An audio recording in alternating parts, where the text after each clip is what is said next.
좋아요와 구독하기는 사랑입니다. 안녕하세요. 반갑습니다. 부동산입니다. 2019년 3월 13일 수요일입니다. 오늘은 부동산 뉴스를 읽기보다는 어제 서울시에서 발표가 있었죠. 도시계획 혁명, 건축 혁신이라고 얘기하는 서울시의 도시건축 혁신안에 대해서 살펴보도록 하겠습니다. 좋아요와 구독하기는 사랑입니다. 자, 서울시 홈페이지 보도자료에 오면 3월 12일 날 이렇게 올라왔습니다. 기자 설명회를 했고요. 서울시 아파트 새 경관 창출, 도시계획 혁명, 정비사업 디자인 혁신하겠다라고 해서 크게 이제 5개의 꼭지로 나눠서 얘기를 했는데, 이 보도자료는 제 블로그에도 올려놨고요. HWP 파일이라서 보시기 힘든 분들 위해서 제 블로그에 보시면 PDF 파일로 변환해서 올려놨거든요. 그리고 이제 이미지로도 보실 수 있게끔 해놨으니까 블로그 참조하셔서 보시면 되겠습니다. 자, 내용 보면 2030년까지 아파트의 56%가 정비 시기가 도래한다. 그러니까 아파트가 낡는다는 거죠. 그래서 미래 100년 경관 창출 기회, 앞으로 이렇게 낡은 아파트들을 어떻게든 정비를 해야 되기 때문에, 그래서 뭘 하겠다, 뭘 준비했냐면 도시건축 혁신안을 이번에 들고 나왔다 라는 거예요. 사실 어제 발표된 내용의 주된 핵심은 재건축이 포인트인 것 같습니다. 재개발이나 구룡지를 어떻게 건드릴 거냐에 대한 얘기도 있지만, 실질적으로는 노후 불량 건축물 중에서 아파트 단지들, 7, 80년대에 지었던, 이제 8, 90년대에 지었던 아파트들이 다시 이제 재건축을 하든 리모델링을 하든 해야 될 텐데, 어떤 식으로 관리할 건지에 대한 방향을 제시했다. 이런 관점에서 일단 첫 번째 생각해야 될 것 같고요. 자, 두 번째는 정비사업 전 과정에 공공이 협력을 해서 뉴 프로세스를 만들겠다. 그래서 심의 개최 기간을 절반으로 단축하겠다 라고 했는데, 그리고 그 옆에 다음에 보면 정비계획 수립 전 단계에서 사전 공공기획을 신설해서 전문적 선제적 가이드라인을 제시하겠다 라는 내용이 포함됐습니다. 그러니까 이제까지 민간에 맡겼던 이런 정비사업, 재건축 사업들 그냥 앞으로는 그렇게 가지 않고 공공이 주도적으로 나서고 사업이 가는 과정에서도 공공이 계속 개입하겠다, 그런 얘기거든요. 그래서 이 부분에 대한 얘기도 뒤에 보도자료에서 좀 내용을 살펴보도록 할게요. 그 다음에 현상 설계로 창의적 건축 디자인을 유도하고 공모비 전에 주민총회비의 일부를 시가 지원하겠다. 그래서 좀 더 혁신적인 좋은 디자인을 위해서 공모전도 하고, 그걸 위한 비용도 서울시가 일부 부담하겠다는 내용이 포함된 거고요. 그리고 이런 재개발 재건축 사업 같은 정비 사업에 지원을 하기 위한 도시건축 혁신단이라는 이런 단체, 전문가들이 모여있는 이런 단체를 만들어서 향후에 좀 더 확대를 해서 공적 개발기구로 확대 발전하겠다. 이제 이런 내용이 담겨 있습니다. 이게 이제 보도자료의 기본 뼈대고요. 구체적인 내용은 지금부터 살펴보도록 할게요. 좋아요와 구독하기는 사랑입니다. 자, 보도자료 한번 보겠습니다. 서울시가 인근 지역과 단절된 채 섬처럼 고립되고 천편일률적인 아파트공화국에서 탈피해서 천혜의 경관과 공동체를 회복하고 새로운 미래 경관을 창출하기 위한 도시계획 혁명을 선언했다라고 합니다. 혁명이 무슨 소리예요? 뒤집어 엎겠다는 얘기죠. 자, 혁명 뜻이 뭐예요? 제가 검색해 봤습니다. 이제까지의 사회체제를 폐기하고 새로운 한층 고도의 사회체제를 세우면서 사회생활에 근본적인 전환을 가져오는 것. 혁명. 국가 또는 정체를 변혁하는 일. 근본적으로 뒤집어 엎는 거. 이걸 혁명이라고 하죠. 이런 혁명이란 단어를 보도자료에서 썼습니다. 보시면 보도자료에서 도시계획 혁명하겠다. 기존에 하던 것을 완전히 뒤집어 엎겠다. 그런 의미입니다. 근데 무얼 하기 위해서 뒤집어 엎겠다고 했냐면, 보면 섬처럼 고립되고 천편일률적인 아파트 공화국에서 탈피하겠다. 아파트가 그 아파트 단지 중심으로 뭉치는 이런 것들을, 아파트가 섬처럼 그 하나의 단위로 이렇게 소비되는 것을 안 하겠다는 거죠. 그래서 경관과 공동체를 회복하겠다. 경관도 이쁘게 만들고, 공동체 회복이라는 게 결국은 나중에 뒤에 보면 알겠지만 결국 쪼개서 이 섬처럼 되어 있는 것을 잘라내겠다. 이제 그런 의미죠. 기존에 하던 것과는 전혀 다른 방향으로 가겠다. 그랬기 때문에 이 혁명이라는 단어를 썼다고 생각이 돼요. 자, 방향성을 느낄 수 있는 문장은 또 있는데요. 이 부분도 살펴보겠습니다. 시는 민간 건축물 중에서 주택 유형의 58%를 차지할 정도로 가장 비중이 크고 높이가 높아서 서울시의 도시경관을 사실상 좌우하는 아파트의 폐쇄성과 획일성을 극복해야 미래 100년을 바라본 도시계획 혁명을 실현할 수 있다고 설명했다라고 지금 보도자료를 내놨는데요. 지금 지어지고 있는 이런 아파트가 도시경관에 좌우를 하는데 문제가 있다라고 보는 관점인 것 같아요.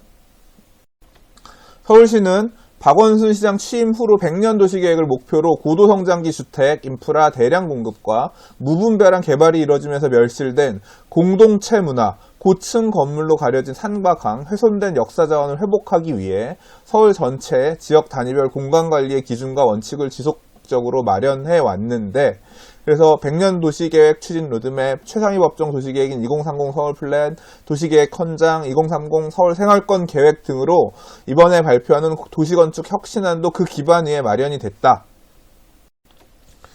결국 추구하고자 하는 방향성은 고층 건물로 가려진 산과 강을 다시 안 가리게 하겠다. 그런 걸까요? 그리고 멸실된 공동체 문화를 다시 살리겠다. 이제 그걸 위한 도시계획도 가겠다. 이제 이런 방향성이 읽히는 부분이죠. 좋아요와 구독하기는 사랑입니다. 그러면 어떻게 이 혁명을 이뤄낼 것인가? 크게 네 가지를 얘기했습니다. 1번 사전 공공기획, 2번 아파트 단지의 도시성 회복, 3번 건축 디자인 혁신, 4번 프로세스 관리 해서 네 가지 추진 체계를 혁신하고 그 다음 제도적 지원을 뒷받침해가지고 100년이 앞으로 100년이 갈 이런 미래도시를 건축하는 어떤 기준으로 삼겠다, 기틀로 삼겠다라고 하는 방향을 제시했는데요. 자, 첫 번째 내용을 보겠습니다. 정비사업 전 과정에 공공이 협력해서 뉴 프로세스, 심의 개최 기간을 절반으로 단축하겠다.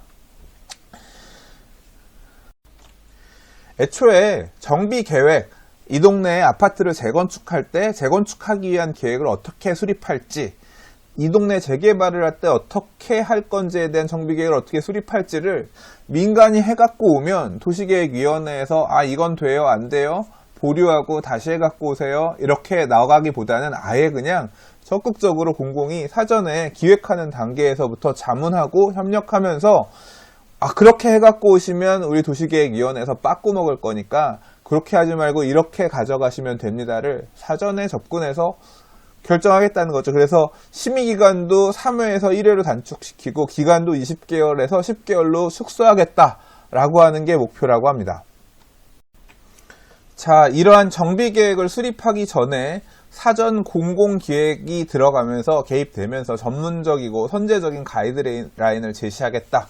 이렇게 하셔야 됩니다. 이렇게 준비해서 정비계획을 수립하시면 됩니다라는 것을 제시하겠다고 하는데 예를 들면 어떻게 하겠다라고 하냐면 자, 경관지형 1인 가구의 증가 등과 같은 가구 구조의 변화, 보행 가로 활성화 방안 등을 종합적으로 검토해서 단지별로 맞춤형으로 공공에서 이렇게 하십시오 제시를 하겠다는 건데 그 사례로 얘기가 되는 게 구릉지 일대 위치한 아파트 단지 같은 경우는 지형에 순응하는 형태의 건축물 배치를 원칙으로 하고 구릉지 경관을 고려해서 높이 차등을 두게끔 이거 뭐 타운하우스라든가 테라스하우스 이런 형태로 해서 지게끔 하겠다는 얘기겠죠.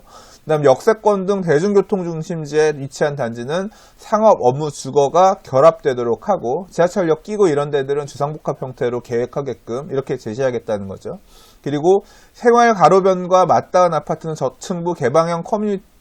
저층부에 개방형 커뮤니티 시설을 배치하고 오픈 스페이스 등을 조성해 누구나 이용 가능한 생활 공유 가로로 조성한다. 이게 지금 뉴타운 재정비 촉진 지구들 뉴타운 안에 보면 생활 가로 사람들 주로 다니는 보행 동선 안에 하층부에 상가들 들어가거나 입주민 커뮤니티 시설 들어가고 하는 부분들이 이거인 것 같은데요. 이러한 내용을 정비 계획 단계에서 공공이 주도적으로 밀어넣겠다는 거죠. 다음 내용 보면 아파트 폐쇄성을 극복하기 위한 아파트 조성 기준을 새로 마련하겠다라고 했는데요. 슈퍼블록을 쪼개고 입체적 지구 단위 계획을 수립하겠다라고 얘기를 합니다. 우리가 흔히 대단지 아파트 되게 좋아하잖아요. 그거 안 하겠다는 얘기예요. 이렇게 크게 슈퍼블록으로 되어 있는 데들은 쪼개서 단지를 넘어서서 지역 일대를 아우르는 입체적 지구단위 계획을 확대 수립하겠다. 그 아파트 단지 하나만 놓고서 지역을 보지 못하게끔 전체를 놓고서 기존의 아파트들도 잘게 쪼개겠다는 거죠. 밑에 내용 보면 하나의 단지가 하나의 거대한 블록, 슈퍼블록으로 조성됐었던 것을 여러 개 중소블록으로 재구성해서 중간에 보행로를 내고 보행로 주변 저층부에 다양한 커뮤니티 공간을 집적해서 생활 공유 가로로 조성하고 역세권 등 대중교통 중심지 주변 아파트는 상업, 업무, 주거가 어우러지는 복합 개발을 유도한다. 자, 이해를 돕기 위해서 이 그림이 하나 나와 있는데 이 내용을 살펴보면요. 지금 여기 보면 큰 길로 묶여있는 4개 정도의 블록을 다 덮어서 하나의 아파트 단지가 있다.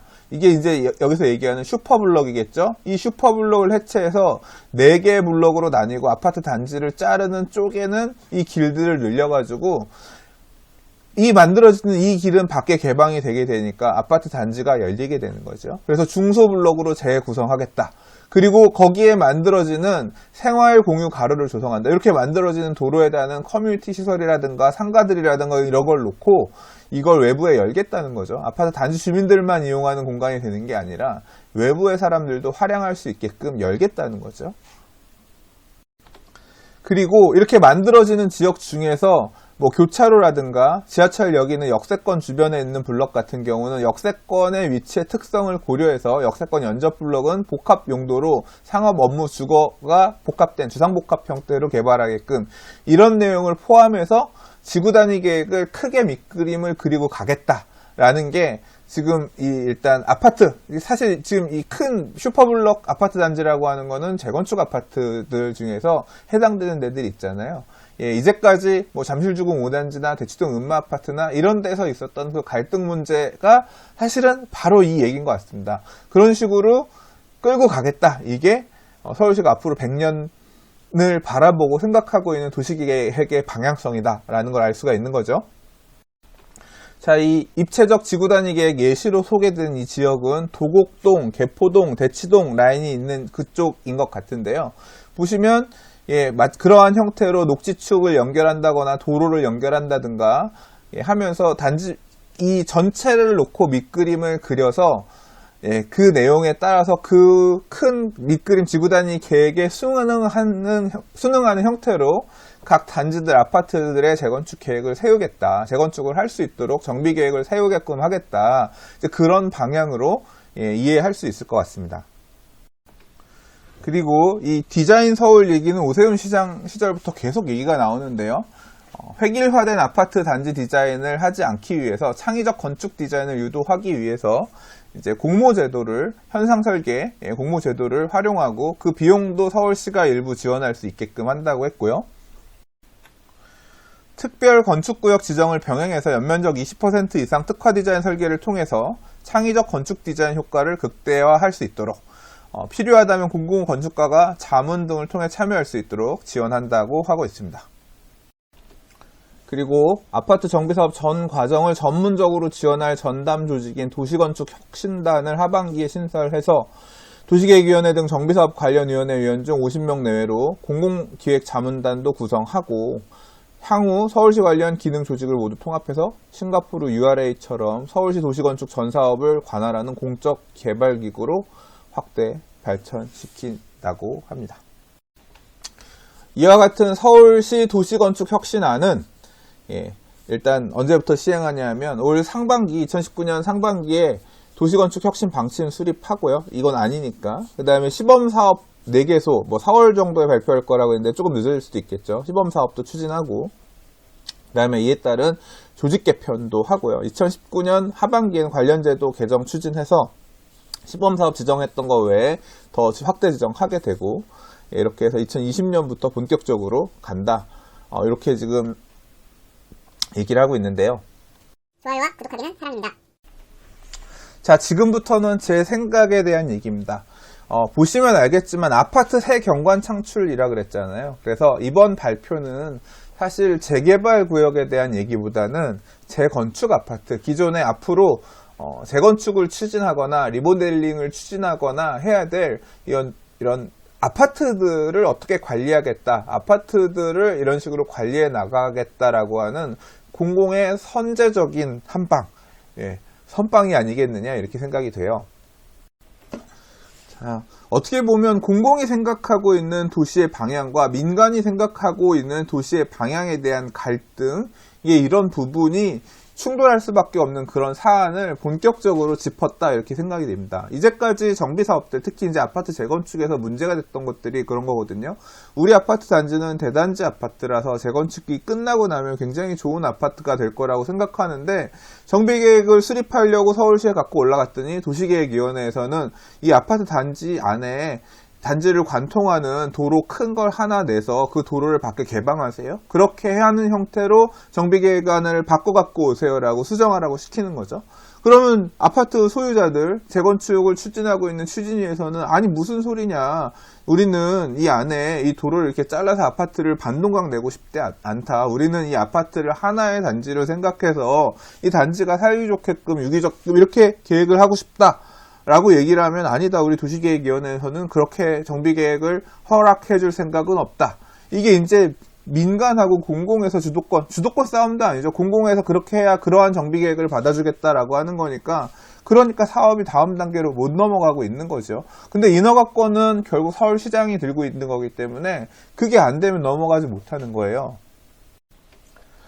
근데 사실 이러한 문제가 초기 단계의 재건축 사업에서 사실 계속 작용을 하면서 이런 갈등 때문에 사업이 지연되는 곳들이 있었단 말이에요. 근데 이번에 지금 아예 이걸 대놓고 천명했죠. 앞으로 도시계획을 자꾸 여러분들이 원하시는 형태로 우리 도시계획위원회에다가 단지를 그렇게 하나의 슈퍼블럭으로 갖고 와서 재건축하려고 갖다 들이밀지 마세요. 안 해줄 거니까. 우리가 지금 생각하고 있는 이상적인 방향, 100년을 두고 생각하는 이 도시의 큰 방향은 여러분 갖고 있는 그 단지 4개로 쪼개야 됩니다. 블럭블럭으로 쪼개야 됩니다. 슈퍼블럭을 중소블럭으로 쪼개서 외부 사람들이 단지 안에 있는 도로 이용할 수 있어야 되고요. 거기에 만들어지는 생활가로변에 있는 상가들도 이용해야 되고요. 그렇게끔 해서 그렇게 그 내용이 포함되어 있는 큰 틀의 지구단위 계획 먼저 수립하고, 그 지구단위 계획에 따라서 당신네 재건축 아파트들의 정비 계획 세우시고, 그걸 갖다 우리가 이렇게 하시라고 제시를 해드릴 테니까 그걸 받아갖고 정비 계획을 올리면 여러분 여러 번 일할 일 없어요. 일 여러 번 할 거 없이 바로 한 방에 가니까, 정비 계획도 2번, 3번 수정하면서 바뀔 일 없이 한 방에 갈 수 있으니까 시간도 단축할 수 있을 겁니다.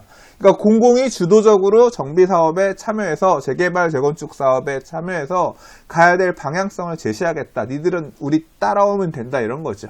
그러면 지금 이 상황을 놓고서 생각할 수 있는 거는 2가지입니다. 공공이 이렇게 제시를 하는데 그 키를 받을지 안 받을지, 이 서울시가 생각하고 있는, 공공이 생각하고 있는 도시의 방향성은 도시의 방향성인 거고, 결국 재개발 사업을, 재건축 사업을 추진하는 추진 주체는 누구냐면, 추진 주체는 조합입니다. 만약에 사업 시행자로 신탁업체를 끌어들인다고 하더라도 결국 토지등 소유자들이 결정할 몫이거든요. 지금 재건축할 건지 말 건지, 지금 주어진 이 지구단위 계획에 따라 재건축을 할 건지 말 건지, 이 정비 계획대로 아파트를 지을 건지 말 건지는 사실 민간의 키에 있는 거거든요. 지금 앞서서 정비 계획을 수립해서 사업 시행인가, 건축 심의를 받고 사업 시행인가 받고 관리 처분인가를 받아서 재건축을 사업을 할 서울의 많은 재건축 단지들은 일단 갔죠. 일단 지나간 차기 때문에 지금 나온 이 보도 자료에서 상대적으로 좀 자유로운 편이긴 합니다. 그냥 지금 짓기로 한 대로 그냥 지으면 돼요. 슈퍼블럭 형태로 지을 수 있는 단지도 있을 거고, 우리만의 성을 짓자 이런 형태로 가는 데도 있을 수 있겠는데, 앞으로 재건축을 추진하려고 하는 지역들, 예를 들자면 목동, 압구정동, 여의도, 이런 아직 재건축이 남아있는 이런 지역들 같은 경우는 일단 지구단위 계획 단계에서부터 서울시가 이런 식으로 주도적으로 개입을 하려고 할 거고, 그 다음에 그 안에서 슈퍼블럭을 블럭블럭으로 쪼개서 과거에 몇 단지가 어떻게 좋았어요 라고 하더라도 그 단지가 갖고 있었던 우리 단지는 몇 천 세대고 좋아요 라고 했던 게 중서블럭으로 다 쪼개져 가면서 파괴력이 줄어들 가능성이 굉장히 다분히 있죠. 그러면 그러한 정비계획안을 드릴 것이냐 말 것이냐, 그거는 어디까지나 조합원들, 토지 등 소유자의 몫일 건데, 그렇기 때문에 앞으로 공공이 주도하면서 가고자 하는 방향, 민간이 가고자 하는 방향, 이 갈등 관계 속에서 재개발 또는 재건축 사업 앞으로 추진해야 될 단지들 같은 경우는 굉장히 지연될 가능성도 있다. 우리 아파트 너무 낡아서 못 살겠기 때문에 서울시에서 이렇게 하라고 하면 이렇게라도 해서 갑시다 라고 얘기가 되는 데는 가겠지만, 여러분들 아시다시피 재개발 사업, 재건축 사업 같은 경우는 조합을 만들어서 사업을 가려고 하면, 재건축 같은 경우는 토지 등 소유자 4분의 3 이상의 동의가 있어야 되고, 각 동별로 과반 이상의 동의가 있어야 조합을 설립할 수가 있고, 사업 시행자가 신탁회사가 된다고 하더라도 동의율은 똑같이 갖춰야 되거든요. 결국 나는 재건축하는 것 자체가 마음에 안 들어서 동의하기 싫은데, 아파트 재건축하겠다는 모양 자체도, 정비계획안도 공공주도의 이런 형태는 받아들이기 싫으니까 나는 안 갈래, 동의가 안 나온다라고 하면 결국 사업이 못 가면서 계속 지연되는 그런 단지들이 많이 나올 수밖에 없습니다. 그래서 결론적으로 얘기하면 이 공공주도의 도시계획 혁명, 정비사업 디자인 혁신, 이런 내용은 지금 초기 단계의 재건축 사업들에는 상당히 사업이 추진되는 측면에서는 악재로 작용할 가능성이 큽니다. 그러니까 악재라고 표현하는 게 좀 틀린 표현일 수도 있겠는데, 사업이 좀 늘어질 수 있다. 안 그래도 안전진단이며 재건축 초과이익 환수 제도며 해야 되나 말아야 되냐 고민하고 있는 이 추진 주체들한테, 지금은 뭐 정비 계획하면서 아파트 기존에 있던 이것도 다 쪼갠다고 하는데, 야, 일단 덮자라고 하면서 소위 말하는 관뚜껑에 못 박는 그런 어떤 정책이 될 수도 있겠다라는 생각이 듭니다. 좋아요와 구독하기는 사랑입니다.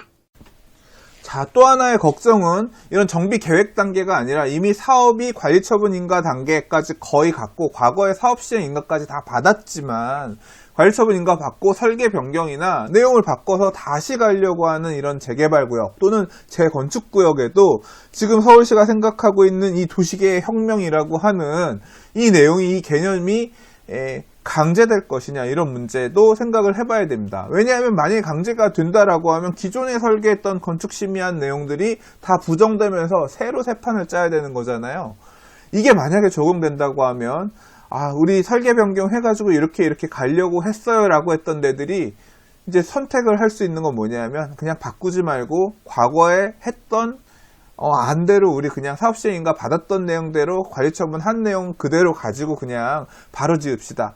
주로 근데 어떤 문제가 있냐면, 여러분들이 보셨던 2017년, 2018년 이 당시에 관리처분 계획 인가 접수해서 받았던 단지들 같은 경우 보면 대부분 시공사 선정을 막바지하면서 시공사 선정 들어올 때 저희 시공사로 정해주시면 이런 식으로 아파트를 특화해 드리겠습니다. 대안설계 이런 식으로 내겠습니다. 라고 해서 건축 심의를 다시 받아야 되는 경우들이 많이 있거든요.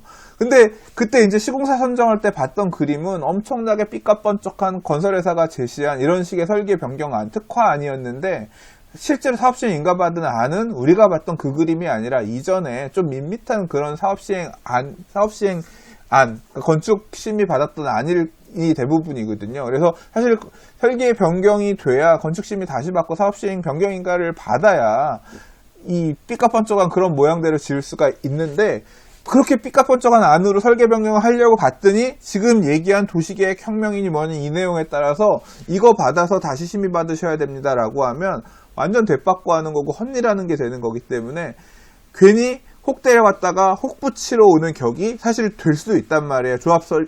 이 재개발, 재건축 사업을 추진하고 있는 주체 입장에서는. 그러니까 그걸 받느니 차라리 우리는 옛날에 그냥 사업시행 인가 받았던 그 내용대로 그냥 지읍시다, 이런 형태로 선회하는 경우들이 생길 수가 있어요. 실제로 그게 더 나은 선택일 수도 있고요.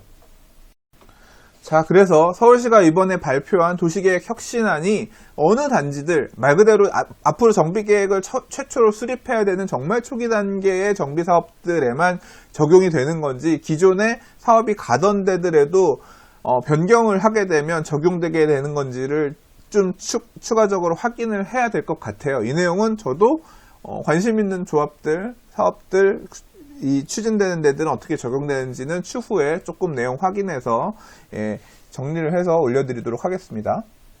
좋아요와 구독하기는 사랑입니다. 그리고 또 하나 생각해 보아야 될 장점은 재개발 사업에는 어떤 식으로 관여할 것인가인데요.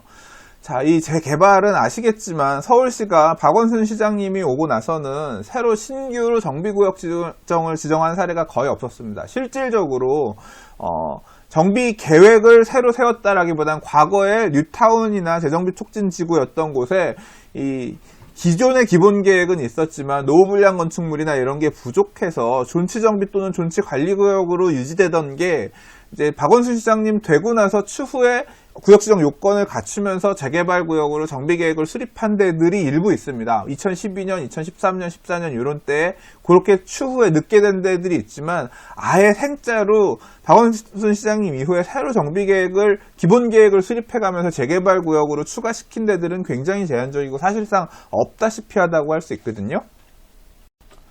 그리고 아시다시피 기존의 사업이 추진되고 있던 곳들도 상당수 재개발구역, 재건축, 단독주택 재건축 사업 같은 경우도 해제를 시킨 사례가 되게 많습니다. 그런데 이번에 뒤에 이제 Q&A에서 발표한 내용 보면 4월 달에 시범 사업을 한다고 했는데 이 시범 사업의 형태가 4개 정도를 시범 사업지를 정한다고 했는데 소규모 단지, 그 다음에 큰 규모 단지, 그 다음에 재개발 사업, 그 다음에 구릉지, 재건축 이런 형태를 가지고 시범 사업을 한다 그랬거든요.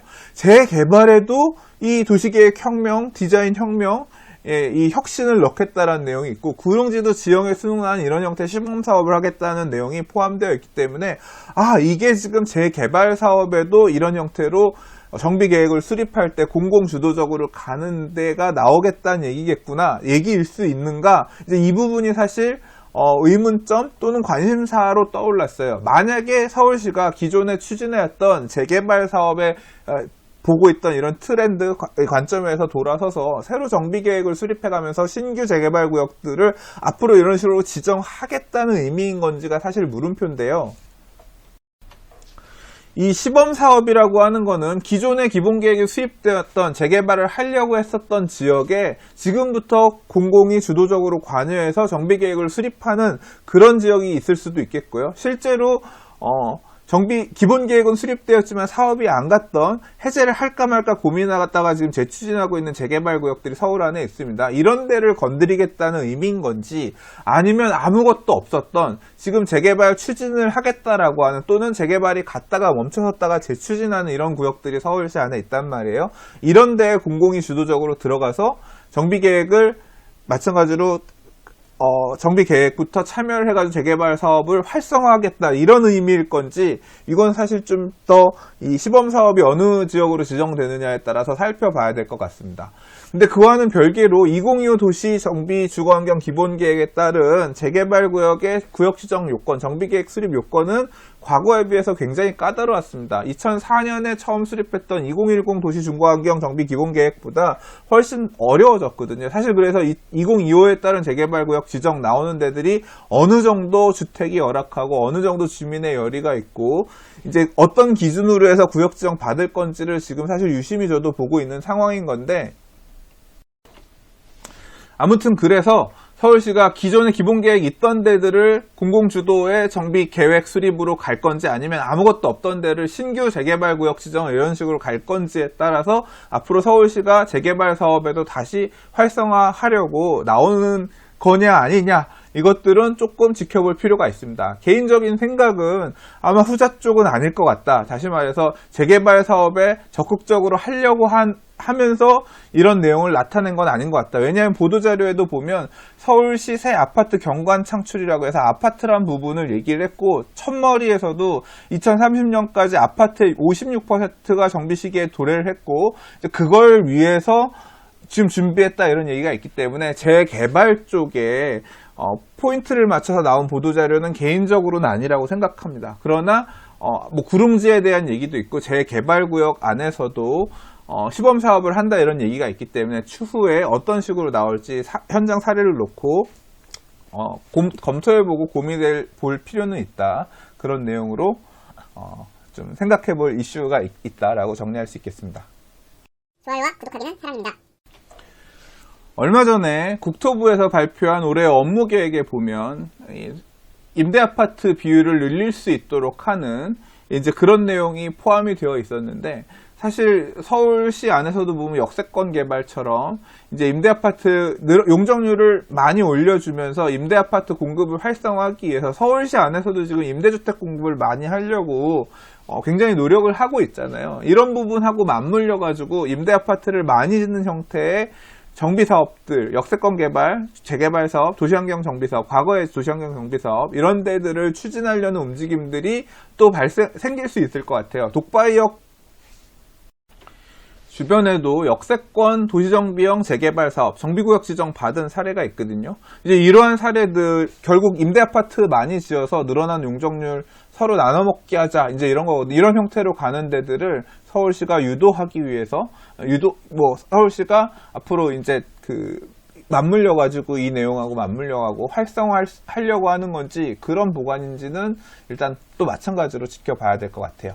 근데 만약에 그렇게 된다고 하면 사실 부동산 가격 측면에서는 굉장히 불안할 수 있습니다. 왜냐하면 재개발 갈 거라고 생각했지 못했던 지역들이 다시 재개발을 갈 수 있다라는 가능성이 생기면서 이번 상승장에서 아파트라든가 인기 지역의 재개발 재건축 같은 경우는 가격이 많이 올랐다 지금 요새 이제 조정받고 있고 안정화되는 모양새를 보이고 있는 상황이긴 합니다만 만약에 이런 식으로 새로 재개발 추진이 이런 형태로 될 수 있어라고 한다라고 하면 이제까지 오르지 않았던 이 노후한 어떤 지역의 빌라, 다세대주택, 단독주택 이런 애들도 가격이 이러한 개발 바람하고 맞물려가지고 다시 들썩이면서 불안해질 여지가 있거든요. 그래서 어떤 식으로 접근하고자 하는 건지 아직 지금 이 11장짜리 보도자료나 후속 보도만으로는 지금 알 수가 없었는데 이런 부분도 같이 맞물려서 가능성 측면에서 좀 생각을 해봐야겠다. 예, 그렇게 정리가 됩니다.